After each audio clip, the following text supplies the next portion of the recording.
and welcome to District Dialogue. And today it's going to be a great day. We're going to talk census. I'm Commissioner Henry Mitchell of District 1, and I'm so excited. I'm extremely excited to talk about the census that happens, from my understanding, I think every 10 years, if I'm not mistaken. But I've got the experts to tell us all about it.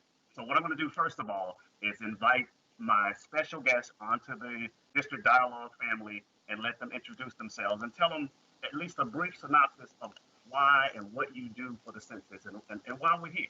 So I'll start off with Ms. Stevens. Hi, thank you for inviting me. My name is Marilyn Stevens. I'm one of the Assistant Regional Census Managers for the Atlanta region of the United States Census Bureau. In census speak, Atlanta means Alabama, Florida, Georgia, Louisiana, Mississippi, North Carolina, and South Carolina. Last census, we had 3 states, and we did so well, they gave us 4 more. I've been working for the Census Bureau for the last 22 years, and this is my 3rd census, and I thank you, Commissioner Mitchell, because you have been a wonderful 2020 census partner, and it shows in the response rate in Douglas County. You got it. Thank you, and thank you for being a part of this whole conversation, in District Dialogue. Ron, you want to introduce yourself and tell us about yourself and why you and what role you're playing with the census program? Yes, Commissioner. Thank you for having us on today. My name is Ron Roberts. I'm the Planning and Zoning Manager for Douglas County. I am one of the co-chairs for the Complete Count Committee, and with my co-chair, Tiffany Stewart Stanley, we started the census April 1st, 2019. We have been active pushing this out for over a year now, and that's what we've been working on. We're here to share what we've done and where we're at and what we need help with going forward, Commissioner. Okay, so let's have some fun. Let's start off with the first question, and that is, why and what is the census all about, and why is it important? Well, you know, we have a constitutional mandate that once every 10 years that we count all persons living in the United States. The primary reason we conduct a census is for apportionment, to determine how many seats that each state gets in Congress. Well, every state would like to have all 435, but it doesn't work that way. Mm-hmm. But the more cities that you have, the bigger your voice and the wider the pipeline of resources that you will experience over the next 10 years. So that's why we encourage everyone to be counted, because you want to get your fair share as we move through the next decade. So your fair share, meaning your fair share of federal dollars, I'm assuming that what you're speaking of, or your fair share of seats that will be at the Congress and that level, I'm assuming that's what you're speaking of? Yeah, you know, I mean, it's all of the above. And what people don't realize that the $675 billion in annual resources that are allocated by the federal government, it covers all aspects of our lives, nearly every sector that we're concerned about. Right. Someone asked me, well, what's in it for me for the census? I said, oh, hold on to your hat. I said, if you ever gonna need any health care service, Medicare, Medicaid, rural hospitals, community health centers, all of our healthcare services, they depend on these federal dollars. Mm-hmm. Oh, you need some emergency management, right? Emergency preparedness. Mm-hmm. How about education for your children? Title I grants, early Head Start programs, special education grants, bilingual education. Oh, how about the college students? Pell grants. How about services for seniors such as Meals on Wheels and other programs through the Community Development Block Grant Program? Oh, how about services for veterans? And look, don't tear up my tires. We need new roads and new highways. And I said, how about social services? We're in a pandemic. People are very concerned that they may need programs such as SNAP and WIC, affordable housing, such as vouchers for Section 8 and other affordable housing services, energy assistance, you name it. Those federal dollars are allocated based on these numbers. And the question becomes to you, do the numbers support our needs over the next 10 years? Wow. Now, that's a wealth of knowledge. That's a wealth of knowledge, not understanding the importance of this census count. I never Right. thought it layered off on all these, and you probably only grazed over the surface because there's probably Yes. a ton other reasons as to why you need to be counted. Ron, anything you want to add to that? I think what Ms. Davis said is absolutely correct. I mean, when we got the playbook from the census, that was how we divided our complete count committees up. We knew what the five hardest groups to go after were, and we divided our complete count committee with the intent to use them and pivot resources in the county to bring the census message that she just said. It's roads, it's the schools. I think honestly, and I've said this before, one of the biggest issues that I had when I got into this was children under 5 are a target group that are tragically not included. And so if you think about that from a parent standpoint, if you have a 5-year-old and you don't do your census, that's 10 years of services that child will be 15 years old before he has the opportunity again. And also, just to couple with Ms. Stevens, that points there about the schools. That's why when you drive by through some counties, they've got trailers and trailers. It's because they didn't get their census right to start with. Yeah. So and this, now correct me if I'm wrong, this is an every 10-year process, correct? Yes, it is. And years ending in 0. Good, a very good trivia question. Got you. So in collecting this data, how are we going to go about with COVID-19 going on as of today? And we're in this pandemic. And normally this process is done because I remember 10 years and 10 years before that of how you did collecting the data. How are you guys planning to collect the data this time around in this pandemic that we're existing in the COVID-19? You know, most people believe that the way we conduct the census is that we come to your house, sit in the living room with the family, or sit on the porch and collect the information. Mm-hmm. Well, we did that up through the 1950 census. Starting with the 1960 census, we went to self-response. We Mm-hmm. sent the questionnaire to the household, and we asked you to fill it out and mail it back to us. Mm-hmm. So here we are now for the 24th time in U.S. history to conduct the census in the year 2020, in the 21st century. This is the first time in history you have 3 options to self-respond. Mm-hmm. Online at my2020census.gov, or by phone with a representative at 1-844-3030, or if you want to do it the traditional way that the millennials call old school, you can fill out that paper questionnaire that we sent to you, put it in the enclosed envelope, no postage necessary, and mail it back to us. So there's no excuse. 3 ways to respond. We're in a pandemic. We're practicing social distancing. No Mm-hmm. one wants to go out. And the Census Bureau, in all of its wisdom, said, don't worry about it. You have 3 ways to respond, and you don't have to leave home. Give me those, Ms. Stevenson. Give me those ways again. I think you said email, phone. And you do it online and go to my2020census.gov. And guess what? In less than 10 minutes, you can be assured that your community will get its fair share over the next 10 years at my2020census.gov. Or you can talk with a representative and conduct the interview over the telephone at 1-844-330-2020. And we do have a different number that when you call them, they will give it to you for those Spanish speakers and even Creole speakers. This is the first time that we're actually supporting 12 non-English languages for the census, online and by phone. Now, you know the myth. Oh, Ron, is there anything you want to add to this? Because I got a myth that I want to ask you guys about here. Just real quick, I just wanted to highlight, in Douglas County, we have a huge, we have a Hispanic population that we've been trying to reach. Right. Our literature that we put together, our brochures for the libraries was in English and Spanish.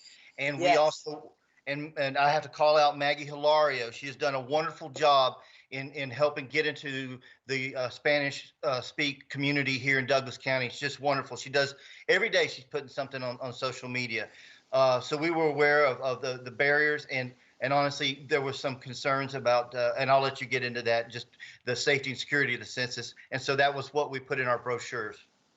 And speaking of which, I'm going to just change gears just a little. The myth is that you're trying to count me to return me back to my native land and do all these other things. So let's clear up that. Yes. What that I know that's not true, but Right. explain this to those that are watching us here on District Dialogue. Yes, that's the number one question I am asked literally every hour of every day that I'm awake. Is my information secure and safe? Yes. Can someone use it against me? The answer is no. Census data is protected by two laws. The first is Title 13 under the United States Code. Title 13 states that we can only publish information in tabulation or statistical form. Then it further states that no agency can get your information. No law enforcement, no police, no FBI, no CIA, no IRS, no ICE, no other immigration cannot be subpoenaed by the courts. Definitely cannot be gotten by me. I call it the grandma rule. Take it to your grave. Even after we leave the employment of the Census Bureau, under the law, we still cannot reveal anything that will identify a household or an individual. The law is 5 years imprisonment and or a $250,000 fine per infraction. Chew on that. And then Title 44 of the United States Code states that census data is sealed for 72 years. So the last census that we revealed that would identify you was the 1940 census. We revealed that in 2012, and in 2022, we will reveal the 1950 census. Wow. Ron? Stevens, you're good. You're good. You're good. Ron? I think that I guess my comment to that, Commissioner and Ms. Stevens, would be, in talking with some of the residents, there was one aspect of the census that I had never even thought about, and that was people that track their heritage and their genealogy and things like that.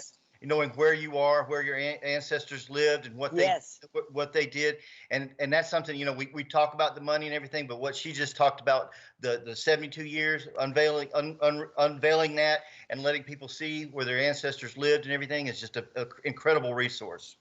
Do you know that 2 weeks ago, Congressman John Lewis, because he's on the Atlanta Council Complete Count Committee, he released a picture of the census record from 1940.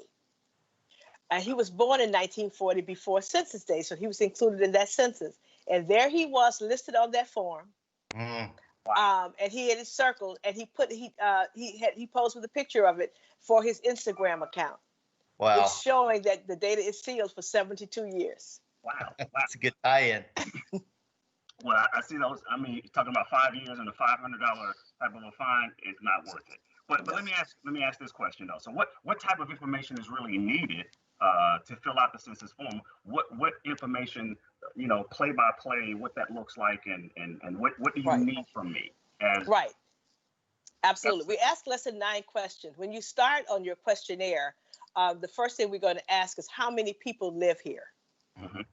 And then to further emphasize, because sometimes we say, "Oh, what do you mean by live? Are you talking about Uncle Buddy, that couch surfing? He's here with me for a week until my husband say, Uncle Buddy's got to go." and you don't want to put Uncle Buddy in the street, so you call another relative and say, "Can you all take Uncle Buddy for a couple of weeks? Because my husband's going to put both of us out." So then we ask another question about who not to leave out. So you answer that. Then we ask for your telephone number. We don't ask for your phone number for telemarketing. We only ask it just in the event that we have to follow up. Whether they come to your house, we can call you on the telephone and clear some things up. Then you start the questionnaire. You put in your name, because you're person one. You're the one that's completing the questionnaire. And then we ask about, are you of Spanish and Hispanic origin? We ask you for your birth date. And when you put your birth date in, if you do it online, it's going to automatically populate your age as of April the 1st. And then we're going to ask you, male or female. And then we're going to ask, are you Spanish, Hispanic, or Latino? And if you're not, you just say no. That's the first option. And if you are, it'll say, yes, are you Cuban? Yes, are you Mexican? Yes, are you Puerto Rican? Or yes, are you other Hispanic? And then you can write in Salvadoran, Guatemalan, Honduran, Cuban. Other things you can write in. Then it goes to your race. And we have, basic races, 6 basic races. And I ask you, are you white, And for the first time in history, you'll be able to put country of origin. So if you have lineage, or you're Italian, Irish, Polish, whatever, you can put that in. Then the next option is Black. And for the first time, you'll be able to put under Black or African American, you can put Nigerian, Jamaican, Haitian, Honduran, Dominican, whatever, for the first time in history. And then you go down American Indian, Alaska Native, and put the tribe, your tribal affiliation. Under Asian, you'll see all of the various countries. You check one of those off of your Asian. Now remember, starting in the 2000 census, you could choose to be more than one race for the first time in history. So while you're completing this, so let's say if you have a white parent or and a Black parent, and you consider yourself to be biracial, you could check white and Black under race.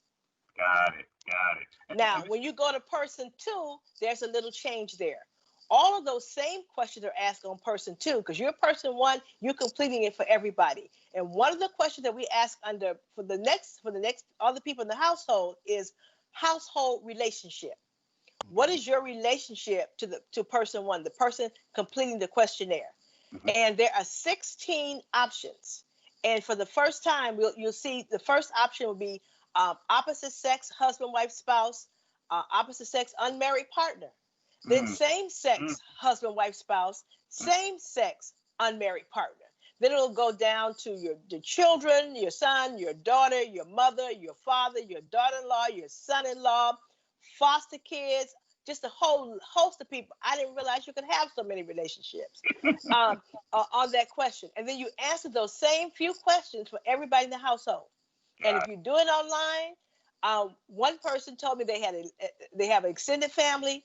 They have 11 people in the household, and they were able to complete the questionnaire online in 9.5 minutes. So let me ask you, Ms. Stevens. So for those who got Uncle Buddy, who's at the house for a couple of weeks or a couple of months, right? If he's there at the time of the census, filling out the brochure or whatever that is, do he get counted? You want to capture him. Okay, wherever he lands. I have Uncle Buddy in my family, and I told my cousin, I said, make sure that you capture Uncle Buddy on the questionnaire for April 1st. Then I told Uncle Buddy that I would send him a little gift if he makes sure he's captured. Well, they called me and said, will you tell him, that was last year, that the census is in 2020, not 2019, because of April 1st, 2019. But let me add, Ms. Stevens. So in the event that I capture Buddy, but Buddy goes home to North Carolina and he get captured again, how do you avoid that type of a cost? Absolutely right. We tell people, do not capture him twice. Okay. However, if so, more than likely one of you would get a telephone call to see exactly where Uncle Buddy lands. And let me tell you why. Okay. Most people don't realize how important census data is to their future. During the Katrina disaster, the Katrina and Rita, a lot of people in the Gulf Coast had to be displaced. And we live in a region where weather is a factor, and none of us know when something might happen, we have to be displaced. And people left just with themselves. Many of them, when they got to other places, they needed some ID, some way of identifying themselves. I cannot get your census record, but you can. You can get a document from the Census Bureau under our age search program that says, this is Henry Mitchell. He was this age during a census. And with that, you can get entitlements such as Social Security, and you can literally put your life back together. Got it. Wow. So for the future, it does work. My aunt was one of my grandmother's age authenticated. She was close to 100, and something happened. The house burned down. The Bible burned down with the birth record. So my mother and her other 2 sisters, the older ones, they kept haggling about my grandmother's age. And my aunt says, well, I know I'm the youngest sister, but I'm the executor. I need some authentication, or I have to go with what the doctor says. So I stepped in as a census hero, the child, although I'm an adult. And I said, as old as grandma is, I'm sure she has been in a gazillion censuses. And I talked about the age search program. I told my aunt, I said, you are her guardian by law, so that you can request something that will authenticate her age, her name and her age. Right. Surely enough, my aunt sent for it. She called me up. She said, you are not going to believe this. She said, this authenticated her age. And she said, you all need to tell people how important this is. No one ever knows when they need this information.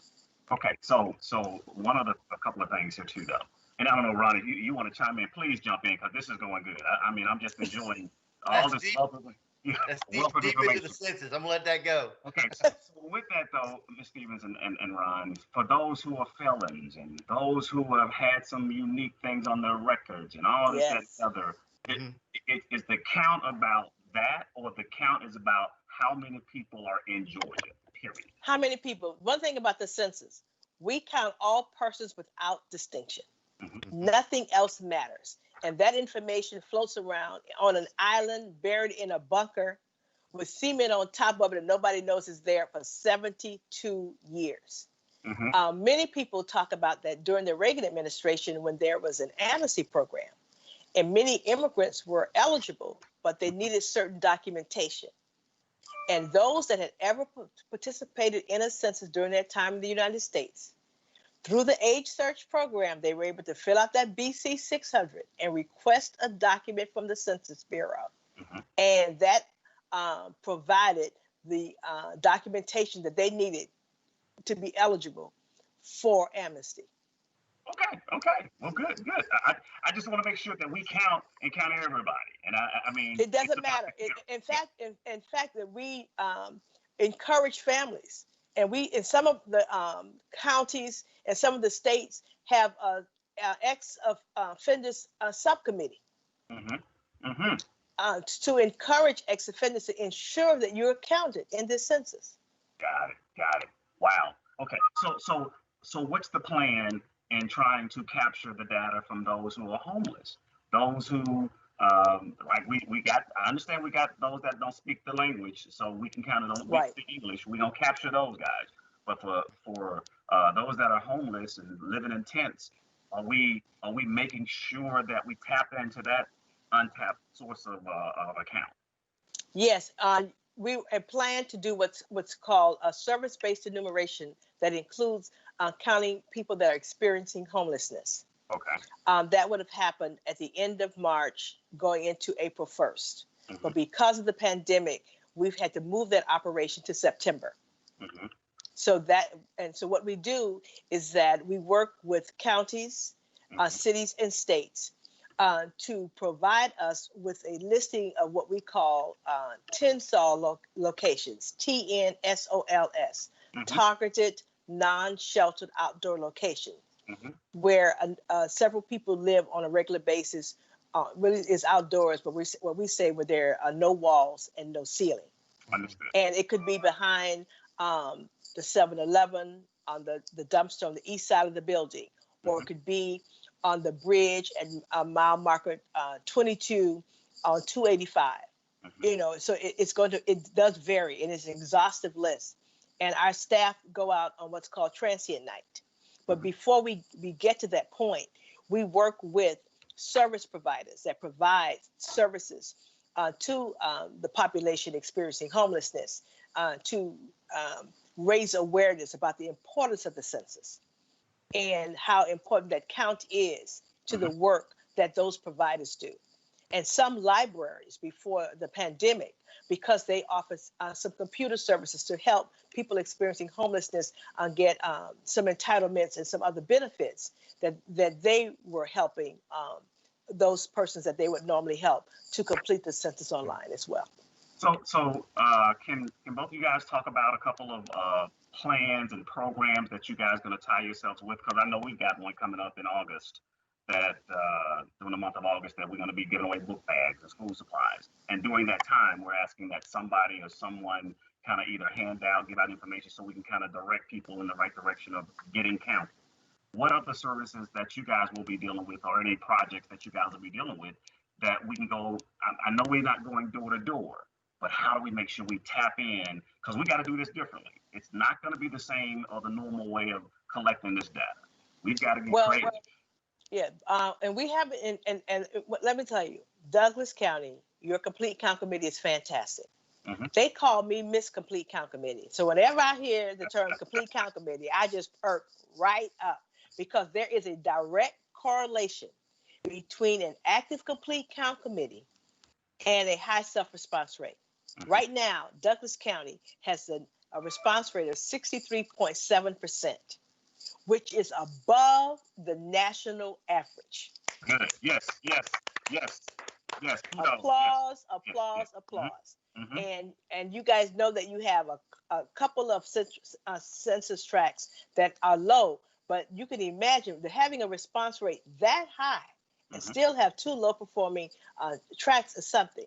Now, starting on August the 11th, we are going to go knock on non-responding household doors. So we're asking people now to avoid the knock. So many cities are having this campaign, avoid the knock, respond today.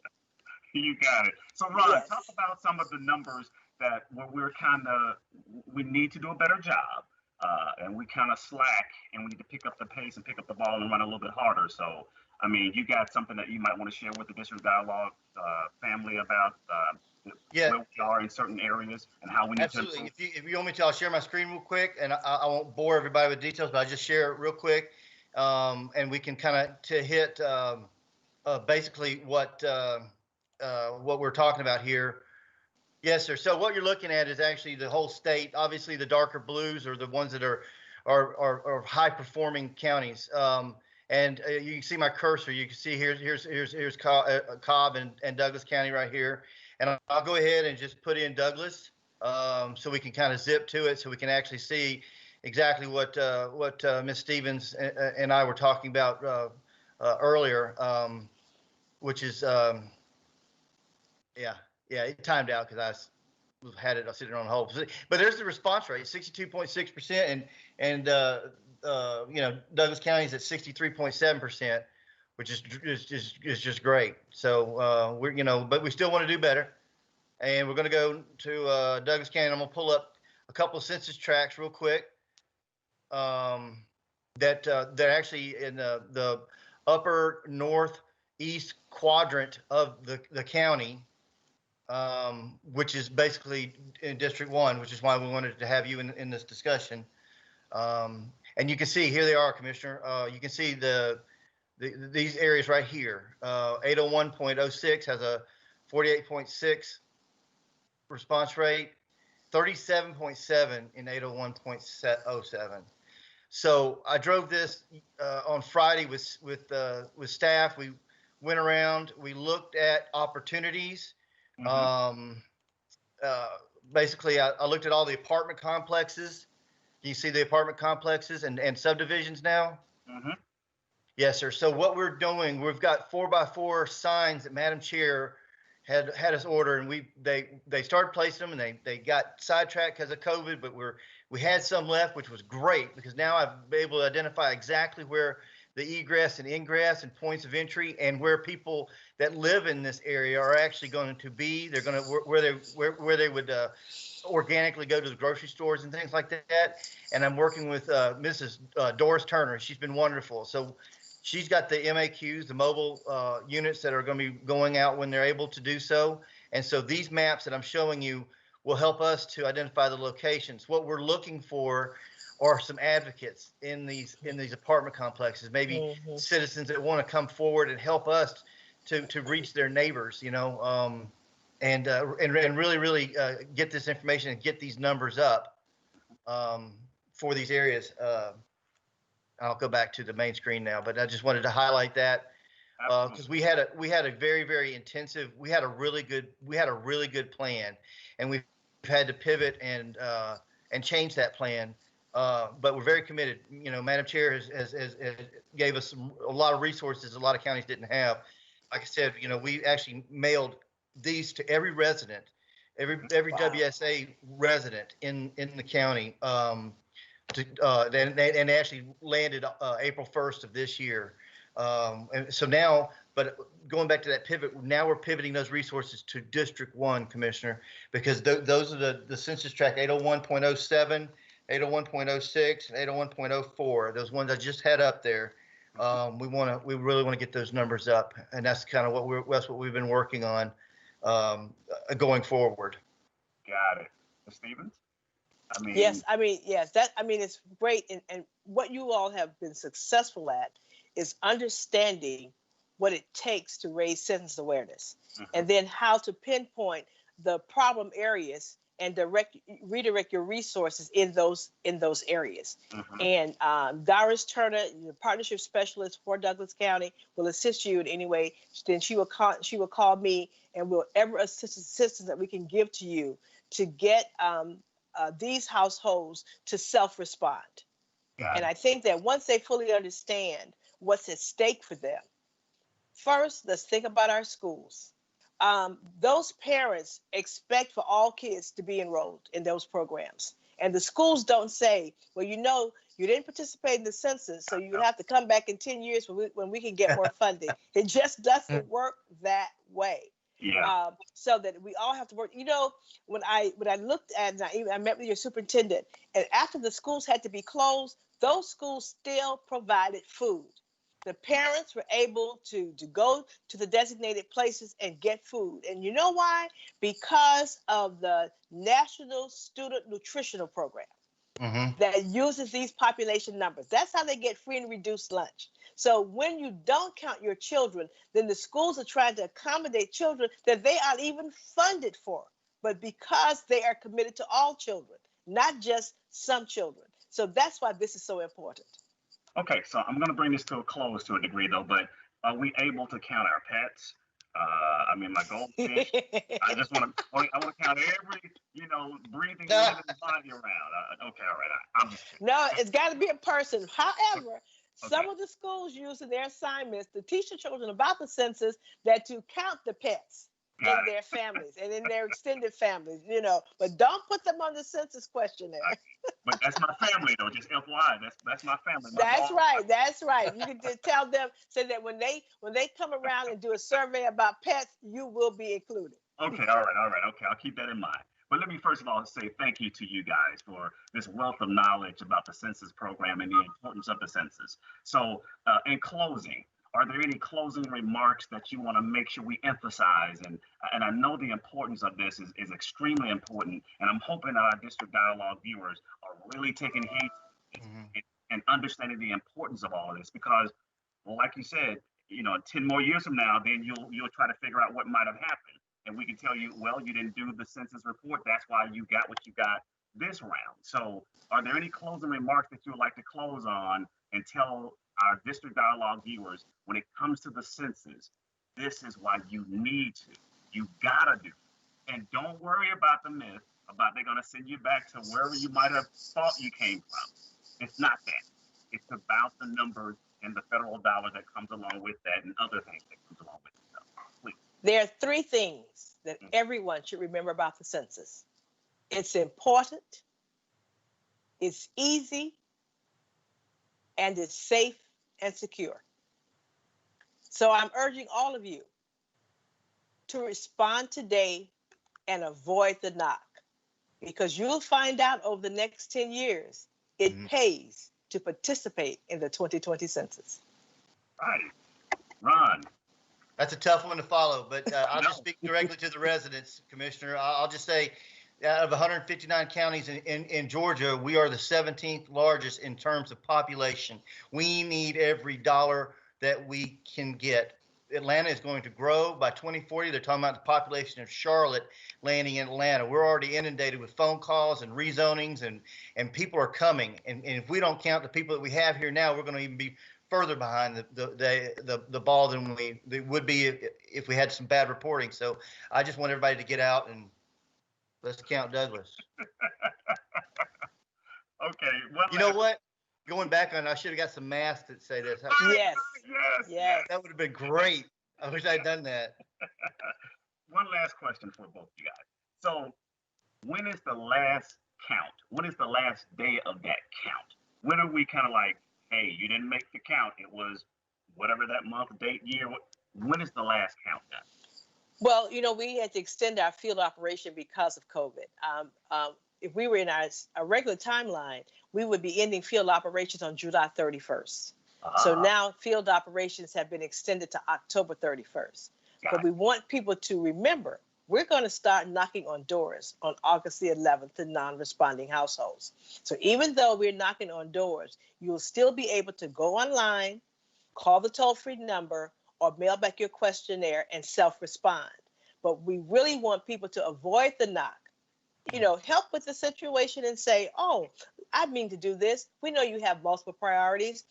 Just stop right now. Take 10 minutes, set aside 10 minutes and complete the questionnaire for your family. And guess what? Encourage 10 other people to do it. Right. And if they do that, we can get all this done and behind us, and they can avoid the knock. Right, because we're going to have to rebuild after COVID-19. So avoid the knock, respond today. You guys made this District Dialogue program, I mean, just such an enlightening feel and fun and important. I mean, it like you said, it's easy, it's safe, and it's important. Yes. If they think along those three things, I think we'll get through this, and I think we'll get the numbers up, and keep us posted on how we're doing with the numbers. I mean, I'm looking forward to them. I mean, I think we'll raise the bar. We'll get there, as we always we'll come through. It's just that this COVID-19 has kind of altered things a whole lot, and people are a little more afraid to get out and move and yes, they are. And take care of business. But this part of your business is extremely important, because to get this done and get it right, look at all the things that you'll get down the road from your kids' kids that will get from all of this, to include yourself. So yes, absolutely. Listen, thank you guys again for being a part of District Dialogue. Thank you. Fun. This has been very informative. I know when people watching this, they're going to be so excited about doing this and getting it done. So I encourage them to call or do the website. I mean, but just get it done. And like you stated earlier, take a friend, get a friend, and remind a neighbor that he or she gets it done. And that way you guys can avoid the knock, as Ms. Stevens said. Okay. Thank you again, guys. I truly appreciate it. And thank you, Commissioner Mitchell, for being such a wonderful 2020 Census partner. Thank you, Ron, for being a wonderful complete count committee member. Way to go. Yes. Thank y'all. And thank you guys for doing what you guys do and understanding and getting us as just regular old citizens, understanding the importance of the census program. Again, thank you guys again. This has been Henry Mitchell, Commissioner Mitchell of District Dialogue. You guys have a great one, and let's get out there and get these numbers up. You guys have a great day. The 2020 census is important to the Douglas County community because it determines how billions of dollars of funding will be allocated to communities all across America for things like schools, hospitals, and roads. The census will also determine important data that will impact our community over the next decade. There is still time to complete the 2020 census. To participate, visit census.gov. Thank you for doing your civic duty and completing the 2020 census, and let's keep counting Douglas.